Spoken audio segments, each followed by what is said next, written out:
찍어 놓으면 드물어요, 드물어. 네, 그 뒤에서 잘 들었습니다. 한 가지 분명히 짚고 넘어갈 것이 있습니다. 주진우 기자가 지금까지 얘기한 것은 애국소년단의 공식 의견이 아니고 주진우 기자 개인의 의견이라는 것을 소심하게 밝히는 바입니다. 네, 그러나 대한민국에 저런 기자 한 명쯤 있다는 거 진짜 든든한 일이고 또 수없이 많은 기자분들이 열심히 지금 취재를 하고 있다는 것도 집요하게 취재를 하고 있다는 것도 굉장히 든든한 일이죠. 네, 뭐 기자분들에게도 박수를 부탁드리겠습니다.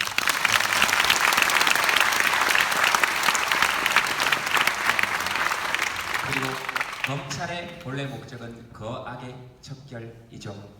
네, 검사들의 윤리에 그렇게 나와 있는 걸로 제가 알고 있습니다.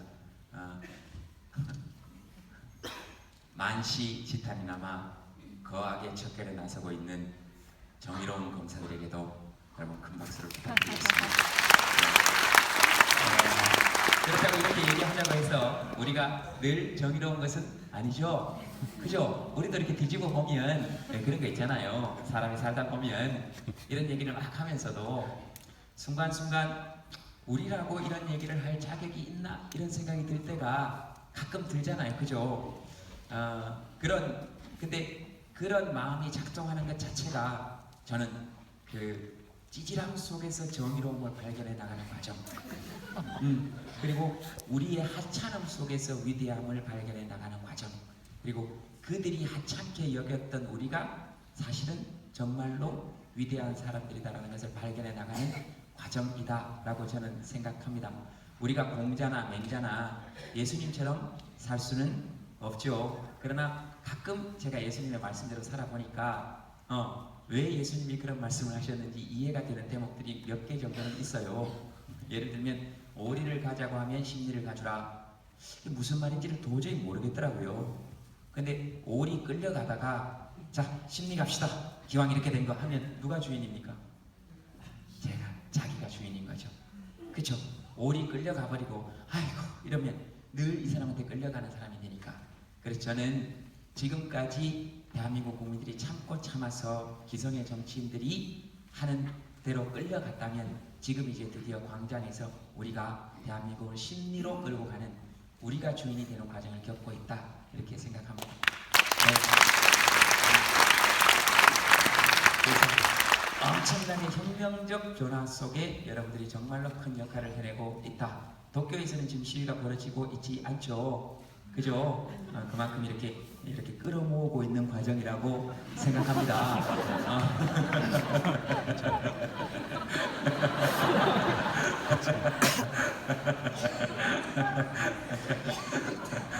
내일 있습니다. 내일 있습니까?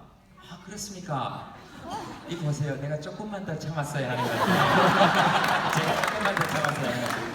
그러나 이것을 또 일부 언론에서는 김재동 도쿄 가서 시위를 선동하다 이렇게 기사를 쓸 수 있기 때문에 저는 그냥 여쭈어 본 것이라는 것을 다시 한번 말씀드립니다.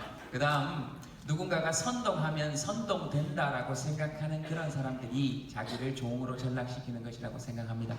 어떤 분들은 그렇게 얘기합니다. 저한테 왜 자꾸 젊은 사람들을 선동하고 다니느냐. 그래서 제가 그분한테 그랬습니다. 걔들한테 가서 한번 물어보세요. 걔들 자기 부모님 말씀도 잘 안 듣는 아이들이에요. 제 말을 듣겠어요? 다만 자기들이 모여있는데 저를 부르니까 기업에서는 돈 받고 가야 될 거 아니에요? 당연히 제가 저 기업체에 돈 받고 가면 여러분들이 상상도 할 수 없는 돈 받습니다. 정말로 오늘은 여기 무료로 왔기 때문에 굉장히 마음이 편해요. 왜냐면 전 여러분들을 웃겨야 될 아무런 의무가 없어요. 근데 정말 기분이 안 좋은 건 이런 날 더 웃긴다.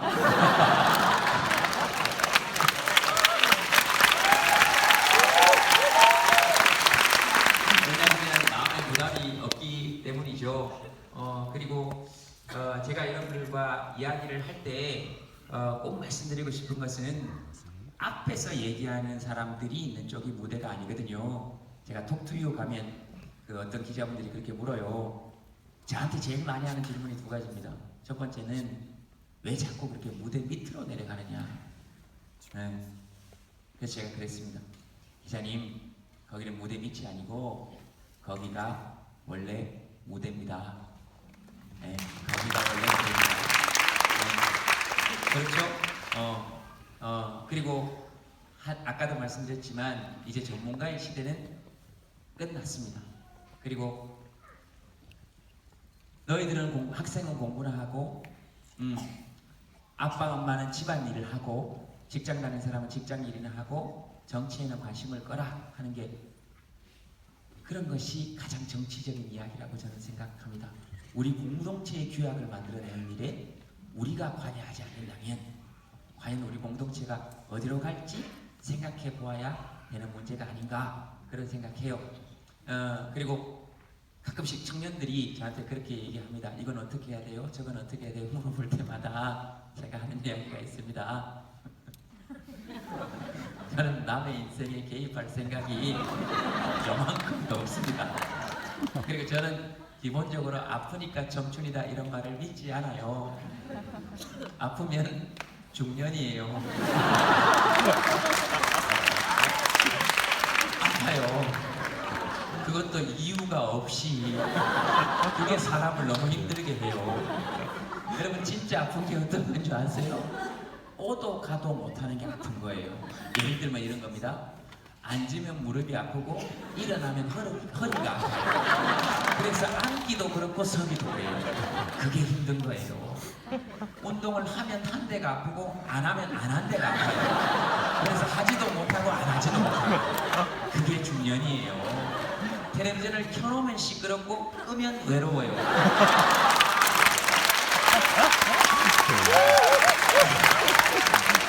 그래서 화면만 봅니다.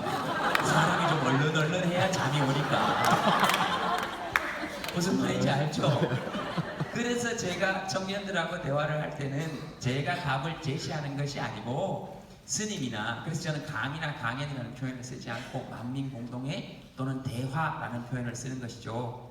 민주주의의 기본 철칙이 어떤 것일까요? 나는 나의 생각을 말할 권리가 있고 당신은 당신의 생각을 말할 권리가 있고 나는 당신의 생각에 찬성할 권리도 있고 반대할 권리도 있고 당신도 나의 생각에 찬성할 권리도 있고 반대할 권리도 있다. 그러나 누군가가 당신의 말할 권리 그 자체를 빼앗으려고 한다면 내가 서로 당신의 의견에 반대한다 할지라도 당신의 말할 권리 그 자체를 위해서 함께 싸워주겠다는 것이 민주주의의 핵심 가치입니다.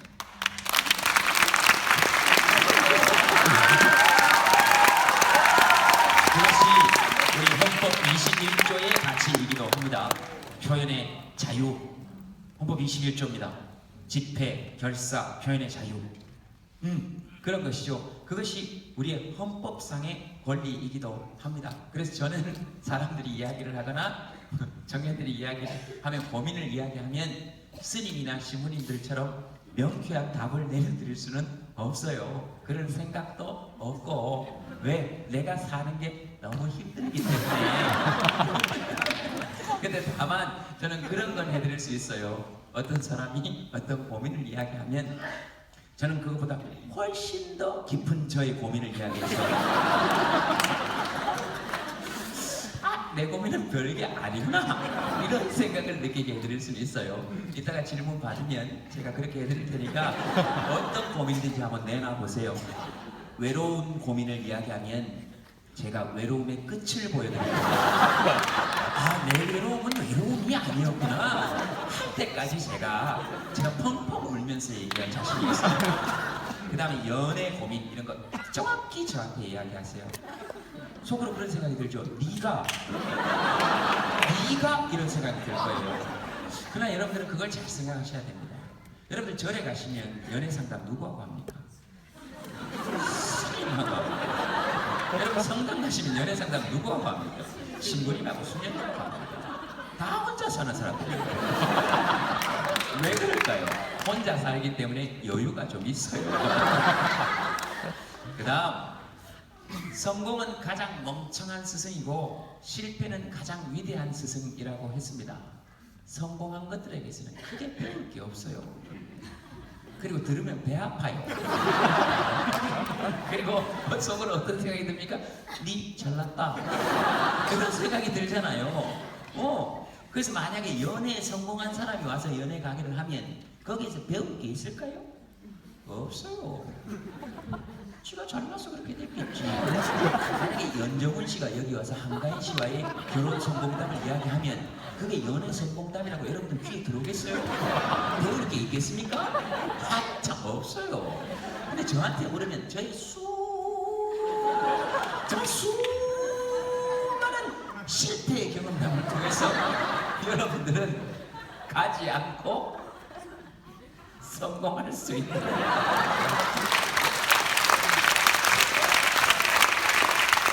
길을 함께 고민해보자 이런 얘기입니다. 그래서 제가 연애 강의한다 그러면 뭐 인터넷에 그래요. 지가 무슨 뭐 연애 강의라시고 그런데 자세히 들어보면 그분들의 이야기를 자세히 들으면 해결책은 자기가 알아요. 그래서 제가 제일 좋아하는 말 중에 하나가 당신은 늘 옳다입니다. 당신은 늘 옳다. 왜냐하면 자기 문제에 대해서 자기보다 더 고민한 사람이 있을까요? 그리고 자기에 대해서 자기보다 더 깊이 생각해 본 사람이 있을까요? 그러면 답은 누가 알고 있을까요? 본인이 제일 잘 알고 있어요. 다만 선택하는데 조금 도움을 받고 싶은 것이지. 그렇죠. 예를 들면 그런 거예요. 우리 동네에 이렇게 제가 제일 혼자 가만히 뭐 하냐 그러는데 전 맨날 동네 커피숍에 테이블 4개 이렇게 혼자 앉아있어요. 사람도 많이 오지도 못해요. 그러면 혼자 앉아있어요.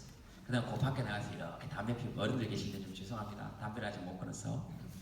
그래서 담배 이렇게 혼자서 앉아서 이렇게 피우고 있어요. 동네 주민들이라 이제 저 봐도 별로 아는 척도 안 해요.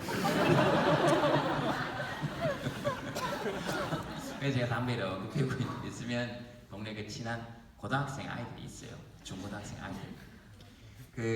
제가 특히나 그 세월호 이후에 그 아이들 욕하는 소리가 그렇게 노랫소리처럼 들립니다. 예전에는 불러서 뭐라 그랬거든요. 솔직히 꼰대질 했어요. 야 이놈의 자식들아, 아이고 그런데 얘기 안 해도 된다. 뭐 그걸 그래 굳이 이야기 안 하고. 저도 어렸을 때 그런 얘기 들으면 옳은 얘기인 줄 알지만 욕이 더 나오잖아요. 솔직하게 여러분들 다 겪어왔잖아요. 그리고 뭐 근데 요즘 이렇게 애들 욕하는 것들 이렇게 들으면 아이고 그래 됐다. 그렇게 저렇게 우리 곁에 있어주면 된다. 그러면 된다. 예전에 담배 피우는 애들 교복 입고 담배 피우면 제가 불러서 싹다 뭐라 그랬어요. 담배 꺼라. 뺏삼는다 이놈의 손들아. 근데 요즘은 같이 피워요. 그래서 저하고 같이 담배 피우는 애들이 4명 있었는데 2명 줄었어요. 내가 끊으라 안 그랬는데 계속 담배 피우면서 제가 기침하고 구역질하고 그랬더니 이 둘이 끊었어요. 삼촌처럼 되기 싫다면서.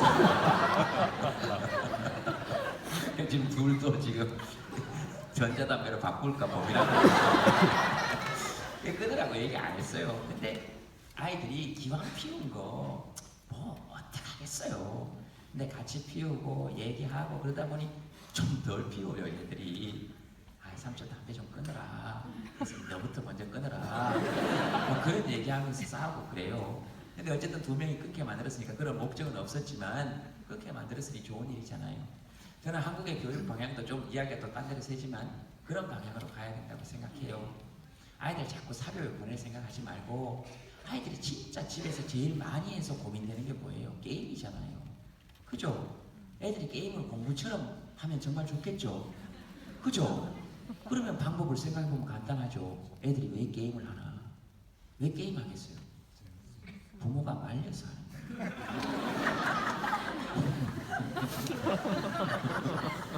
그럼 어떻게 하면 되겠어요? 공부를 말리면 돼요.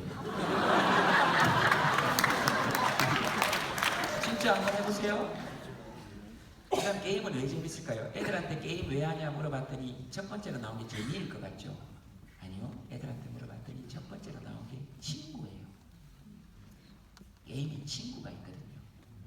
얼굴이 보이든 보이지 않든 협력해서 하기도 하고 롤 같은 거 하면 정확한 지휘 체계에서 노력한 만큼 보상이 오고 그렇잖아요?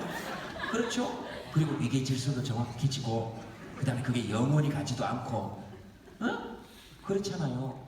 거기 롤 같은 거 하는데 갑자기 게임하는 애가 자기 부모가 부자라고 해서 니네 부모를 원망해라, 나는 말 타러 간다, 이렇게 얘기하면 게임 못해요. 거기에는 나름대로의 공정한 규칙이 적용되고 있단 말이에요. 아이들이 사회에서 받는 상처를 저는 그런 곳에서 표출한다고 생각해요. 그런 곳이라고 지금 나쁜 곳이라고 얘기하는 거 아니에요. 롤은 어른이 해봐도 재밌어요. 그리고 아빠들도 40대 이상이 되면 아이와 똑같은 증상이 나타나요. 소파에 들어 누워서 계속해서 짐승 대가리 맞추고 있잖아요.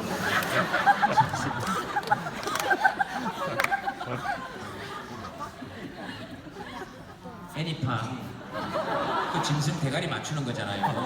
다 맞추면 짐승 대가리 3개 사라지고. 여기서는 대가리는 나쁜 뜻이 아닙니다. 짐승은 원래 대가리라 그러는 거예요. 그래서 저는 아이들이 게임을 하는데 진짜 이 아이들이 게임을 못하게 하고 싶다라고 하면 간단합니다. 제가 우리 조카들한테도 해봤어요. 가서 같이 하자 그러면 돼요. 이거 어떻게 하는 건데? 엄마랑 같이 하자. 이거 어떻게 하는 건데? 또 죽었다. 이거 어떻게 해야 돼? 그거 하다가 딱 계속 그렇게 얘기하고 그러면 그 아이는 사흘 안에 그 게임을 그만두기 시작해요. 아이들은 그 나이 때는 부모님과 함께하는 것을 오래 함께하는 걸 싫어합니다. 근데 그게 비정상적인 과정일까요? 그렇지 않습니다. 자연의 모든 생명체에게서 성체가 되기 직전에 부모에게로부터 독립할 때 나타나는 지극히 자연스러운 증상입니다. 그 부모와 함께하는 시간을 조금 그렇게 해서 방문 꽉 닫고 들어가잖아요. 알았다니까! 무슨 말이에요? 말하지 마라 하는 거예요. 혼자 좀 있자 하는 거예요. 혼자 좀 놔두세요. 거기서 무슨 애들이 줄기세포를 맞겠어요. 양주사를 맞겠어요. 그렇게 해서 아이들과 자꾸 뭔가를 함께 하고 그 다음에 공부를 하면 말리면 돼요. 공부하지 마! 공부해서 뭘 거야?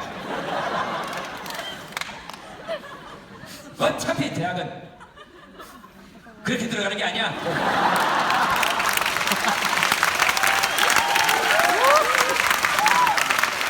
박사님아, 책 봐서 뭐 할 거야? 영어 공부하지 마. 영어 2마디만 하면 물건 사고 팔고 할 수 있지. 물건 사람 땡큐, 안 사가면 빠큐. 뭐가 그렇게 오래 걸려? 이런 공부 오래 하지 마. 오래가 익스파스 하나만 하면 돼. 부평만 할 줄 알면 되지. 뭐가 그렇게 오래? 이러면 2마디만 하면 되잖아요. 안오 하면 더 끝나는 거 아니에요? 제 길 보낼 때도 안오 하니까 다 돼요. 그리고 영어 이렇게 가르쳐서 뭐 할 거예요 도대체? 지금 벌써 전화기 하나 갖다 놓으면 60개국의 언어를 동시에 통역하는 기능이 개발됐는데 이 아이들이 자랐을 때도 과연 영어 이렇게 배워야 될까요? 저는 좀 그랬으면 좋겠어요. 대기업에서 공무원 시험 칠 때 대학 입시에서 영어의 비율을 완전히 낮추든가 폐지하면 돼요. 그럼 나라 뒤집어질 것 같죠? 아니요. 천만에 무슨 일이 생길 것 같아요? 정말 아무 일도 생기지 않아요. 정말 아무 일도 내일도 해는 뜰 거고 애는 여전히 롤을 할 거고 남편은 여전히 꼴보기 싫은 거고 아무 변화도 생기지 않아요. 그렇다고 국가 경쟁력이 떨어질까요? 아니요. 더 높아질 거라고 저는 생각해요. 근데 50년대 이후에 그냥 영어가 최고다라는 환상에 묻혀서 아무도 거기에 대해서 이의를 제기하지 않고 그냥 여기까지 왔고 지금 3살, 4살 아이들에게도 LR 발음을 구분지어서 가르치고 있는 거예요. 영어가 필요 없다는 것이 아니고 중1, 2, 3학년 때 기초회화 가르치고 고등학교 1학년 때부터는 선택 과목을 하면 되잖아요. 그래서 대입에서 비중을 완전히 낮추고 대기업에서 토익 토플 시험 없애고 공무원 시험에서 토익 토플 시험 없애면 영어에 이렇게 매몰되어 있는 우리 아이들을 유럽 국가들처럼 유럽은 국어만 하면 되잖아요. 미국도 국어만 하면 되고. 근데 우리는 영수국이라 그러잖아요. 지금 이거 비중 낮춰주지 못할 이유 있을까요? 전 당장 내년부터라도 좀 그렇게 해서 우리 아이들이 그 시간에 시도 좀 읽고, 설사 시를 안 읽으면 어때요? 멍 때리고. 사람은 생각하는 시간보다 생각하지 않는 시간이 더 중요하고, 생각하지 않는 시간보다 내가 생각을 하는지 안 하는지 모를 시간이 가장 중요하다고 저는 생각해요. 왜 사람이 늘 의미가 있어야 돼요? 왜 사람이 늘 노동을 해야 됩니까? 왜 사람이 늘 쓸모가 있어야 돼요? 그렇지 않아요. 사람은 태어날 때부터 쓸모로 판단되는 존재가 아니잖아요. 그게 우리 헌법 제11조의 정신 아닙니까? 모든 국민은 인간으로서의 존엄과 가치를 지니고, 국가는 개인이 가지는 불가침의 기본적 인권을 확인하고 이를 보장할 의무를 진다. 그리고 모든 국민은 행복을 추구할 권리를 가진다. 존엄하잖아요. 이미 한때 모두 뒤집기만 해도 박수를 받았던 사람들 아니에요? 한때 모두 똥만 싸도 박수를 받았던 사람들 아니에요? 그리고 왜 퍼져들고 누워서 울면 안 돼요? 우리 태어날 때 울어서 박수 받은 사람들이. 아이고 살았다. 얘 울었다. 밤새도록 울어도 열만 나지 않으면 안도의 한숨을 줄 수 있었던, 안도의 숨을 줄 수 있었던 우리라면 아무것도 하지 않아도 된다라고 해야 역설적으로 우리는 뭔가를 할 수 있다라고 생각해요. 저는 그렇게 생각합니다. 그래서 우리 아이들 너무 이렇게 몰아붙이지 말자. 그러면 어떻게 해야 될까요? 저는 중1이 되면 교육감 투표권 좀 더 줘야 한다고 생각합니다. 웃음이 나오십니까? 지금 촛불 집회에 나와 있는 우리 아이들의 이야기 들어보셨습니까? 과연 어른들의 선택보다 못하다고 얘기할 수 있을까요? 여러분 장담하실 수 있습니까? 우리가 뽑는 교육감보다 더 나은 교육감을 뽑지 못할 이유가 있을까요? 고1이 되면 대통령 선거권 줘야 된다고 생각합니다. 그래야 대통령과 교육감이 아이들을 위한 정책을 고민하기 시작합니다. 표가 있으니까. 더 나아가서 저는 태어나자마자 우리 헌법 제24조에 보장되어 있는 모든 국민은 선거, 투표할 권리를 가진다 하는 걸 줘야 됩니다. 우리 헌법에 연령 제한이 없습니다. 법률에만 있지. 법률의 상위법이 헌법입니다. 나라의 법 중에 법. 거기 연령 제한이 없어요. 그럼 태어나자마자 줘야 됩니다. 그래야 정치인들이 겁낼 거 아닙니까? 누구를 찍을지 종잡을 수 없는 얼마나 탄장하겠어요? 놀 수 있겠습니까? 그리고 유모차에 아이를 태워서 데리고 나오는 엄마를 보면 어떻게 생각할까요? 저기 2표 온다. 그러면 어떻게 될까요? 우리 헌법 36조 2항에 나와 있는 국가는 모성을 보호하기 위하여 노력해야 한다 하는 정신을 실현시킬 수 있게 될 겁니다. 허황된 이야기 같죠? 북유럽에서는 아이를 가지고 있는 엄마에게 1.5표를 주자는 운동이 전개되고 있습니다. 그래야 적어도 우리 아이들이 먹는 부유값은 5,000원 이상의 차등이 발생되지 못하도록 정책 시행할 수 있습니다. 그래야 우리 아이들이 무료로 맞는 예방접종과 돈 좀 더 내고 맞는 예방접종의 주사 자국이 차이가 나지 않도록. 그래야 아이들을 좀 걱정 없이 키울 수 있도록. 그래야 쓸데없이 한 해 예산, 저출산 예산 20조씩 퍼부으면서도 아무런 혜택이 국민들에게 돌아오지 못하고 있다고 생각하는 제도를 고쳐서 한 해 40만 명의 신생아가 태어나면 태어나자마자 아이고 고맙다 1,000만 원 가지고 시작해라 이렇게 줘도 4조입니다. 그리고 또 16조가 남아요. 우리 지금 책정되어 있는 예산 중에서 직접 지원의 방식을 택해야 돼요. 근데 이건 지원이 아닙니다. 우리가 낸 돈을 우리 아이들에게 돌려주는 것이지. 근데 그런 정책을 만민공동에서 만들어서 끊임없이 저들에게 요구해야 합니다. 왜? 저들의 정치를 끝내고 우리의 정치를 시작해야 되기 때문에 그렇습니다.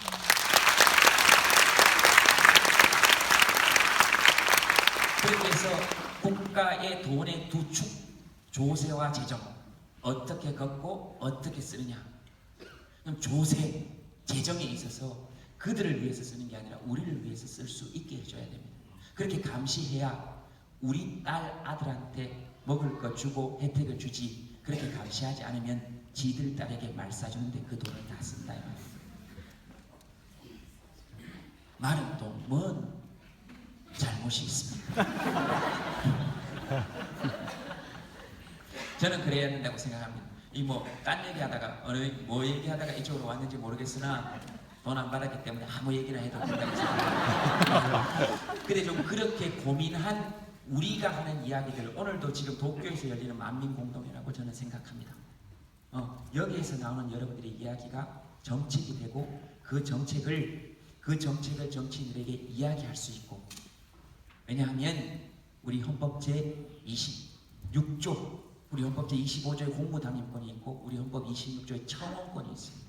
물어보고 그리고 이거 법률로 만들어라라고 얘기할 수 있는 권리가 보장돼 있기 때문에 적어도 20만 명, 30만 명 이상이 서명하는 법안은 반드시 국회에서 심의하고 가부를 국민에게 알려줄 수 있는, 즉 다시 말해서 우리 헌법에 나와 있는 입법권은 국회에 속한다라는 헌법 개정을 통해서 입법권은 국민에게 속하고 국회가 행한다.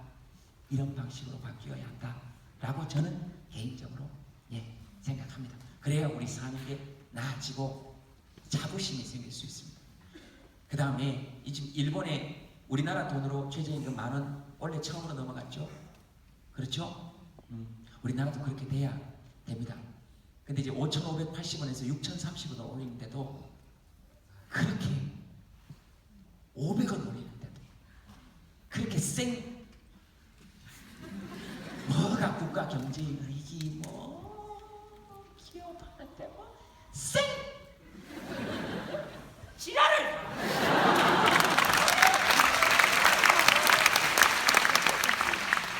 왜 기업이 재정 위기에 빠지면 국민의 세금으로 도와주는 것은 국가 경제를 부양하는 것이라고 하고, 가게나 청년이나 중년이나 노년이 위기에 빠졌을 때 그 세금으로 그들을 구해내는 것은 비용이라고 하는지 저는 이해할 수 없습니다.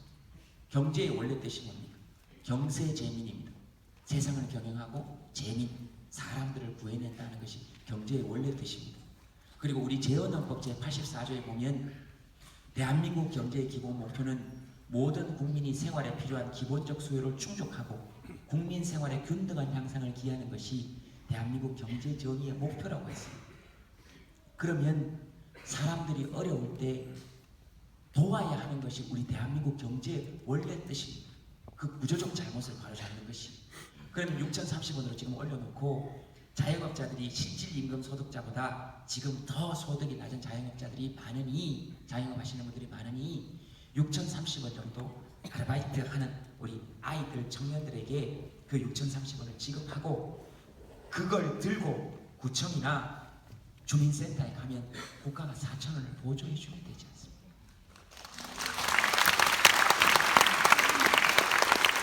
그리고 우리 청년 실업기금 지금까지 써온 게 전 정부부터 17조 가까이 됩니다. 17조, 혹시 그 17조 어디 갔는지 들어보신 분 계십니까? 그렇게 써야 된다라고 저는 개인적으로 생각합니다. 애들 게임에서 여기까지 왔습니다. 그리고 영어 비중 좀 낮추자. 그 시간에 애들 좀 자게 하고, 그 시간에 물론 어른들이 또 다른 걸 시키겠지만 그래도 영어보다는 효율성이 없는 걸 좀 시키자. 아름다운 거 좀 보게 하고, 멍 좀 때리게 하고, 영어 시간에 체육 시간 좀 넣고, 좀 그렇게 해주면 안 될까? 60대, 70대, 80대 영어 한 번도 못 배워도 제가 어른들 모시고 미국 나가보면 우리 전부 다 미국 그 앞에서 전부 다 젊은 사람들, 영어 배웠다는 사람들 저 포함해서 전부 다 중얼거리고 있습니다. 자기 돈 내고 미국 들어오면서 그렇게 전부 다 긴장합니다. 혹시 잡혀서 어디로 끌려갈까? 전부 다 중얼거리는 단어가 하나예요. 투어 그러면 뭐 때문에 하냐 그러면 관광 때문에 투어. 제가 70대 80대 어머님 아버지 모시고 나가봤는데요, 이분들은 어디 가도 여권 딱 내놓고 뭐 가야 된다니까. 내 앞에서는 갔다고 벌써. 너 지금 네가 책임질 거야. 그렇게 하면 한국말하는 직원분이 오세요. 지금 대한민국이 이제 국력 그 정도 됐잖아요. 누구에 드릴까요? 박정희 정권만, 박정희 전 대통령만이 우리나라 경제 부흥에 공을 세운 걸까요? 저는 그분에게 공과가 있어서 그분의 공이 있다면 깎아내릴 생각은 없습니다. 다만 그 시대를 살아냈던 우리 어머니 아버지들에게 합당한 대우가 돌아가야 한다고 생각합니다. 그분들 덕분에, 그 산업화 세대 덕분에 민주화 세대가 잉태된 거 아닙니까? 그러면 이 두 세대를 편을 가를 것이 아니고 산업화 시대의 시대를 살아냈던, 독일의 광부로 파견되셨던, 간호사로 파견되셨던, 그리고 전쟁의 폐허를 복구해냈던 그 시대를 살아냈던 어른들에게 마땅히 합당한 존경과 대우를 드려야 합니다. 그분들을 정치적으로 이용하고 겨우 돈 몇 푼에 그들의 인권을 유린하고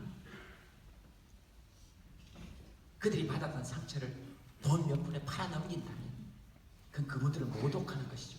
박정희 대통령 동상을 세울 것이 아니고 그 돈으로 그분들에게 합당한 처우와 복지를 개선하는 것이 저는 옳다라고 생각합니다. 거기서 누가 만들었습니까?